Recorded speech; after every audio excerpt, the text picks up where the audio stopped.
Ready ready हाँ video ज़्यादा बस आ जाओ अंदर चले जाओ। साइड जाओ भैया, साइड जाओ।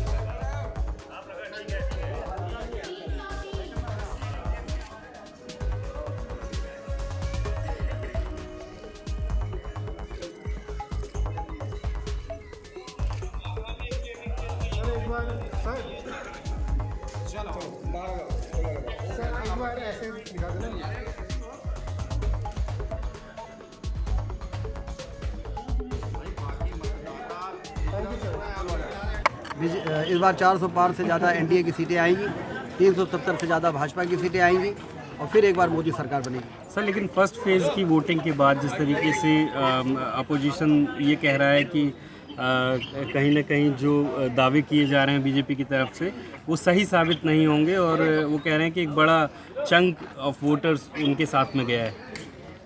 अभी 5 महीने पहले ही चुनाव हुआ था विधानसभा का, यही वो कांग्रेस के लोग थे जो कहते थे मध्य प्रदेश में हम सरकार बनाने जा रहे हैं, और बाद में फिर जब परिणाम निकला तो आपने देखा कि पहले जो इतनी सीटें थी 2018 में उससे भी घट गई।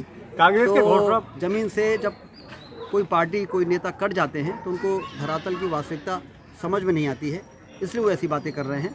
आप 4 जून का इंतजार करिए। कांग्रेस के घोषणा पत्र के बाद एक बार फिर हिंदू मुस्लिम चालू हो चुका है चुनाव में, तो क्या ये होना चाहिए था? कांग्रेस के सैम पेत्रोदा ने जो बातें कही हैं वो देश की जनता के हित की नहीं है, और मनमोहन सिंह जी ने एक बार इस प्रकार की बातें कही थी जो देश को कमज़ोर करने वाली बातें थी, और फिर से अमेरिका का उदाहरण दे के कि विरासत की जो संपत्ति है उसमें 55% सरकार ले लेगी। यदि वो कोई व्यक्ति अपने जीवन भर की कमाई का संपत्ति अपने पुत्र को देना चाहता है तो सिर्फ 45% ही दे पाएगा, 55% सरकार की हो जाएगी, फिर उसको बांटा जाएगा।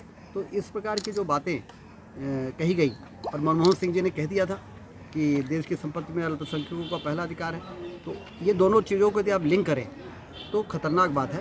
मोदी जी ने तो हमेशा कहा है सबका साथ, सबका विकास, सबका विश्वास, और देखिए उन्होंने जो काम किए हैं, इतनी योजनाएं बनाई हैं, मुसलमान भाइयों के लिए भी बनाई हैं, हिंदुओं के लिए भी बनाई है। प्रधानमंत्री आवास हो, आयुष्मान कार्ड योजना हो, प्रधानमंत्री अन्नपूर्णा योजना हो, ये सभी में सभी को बराबरी के साथ मदद की जा रही है। लेकिन ऐसे चुनाव के समय में कांग्रेस के द्वारा इस प्रकार की बातें करना गैर जिम्मेदाराना है और इसकी चारों ओर निंदा हो रही है। ठीक है सर। हमसे जुड़े रहने के लिए हमारे YouTube चैनल को सब्सक्राइब करें और नई वीडियो की नोटिफिकेशन के लिए बेल आइकॉन को दबाएं।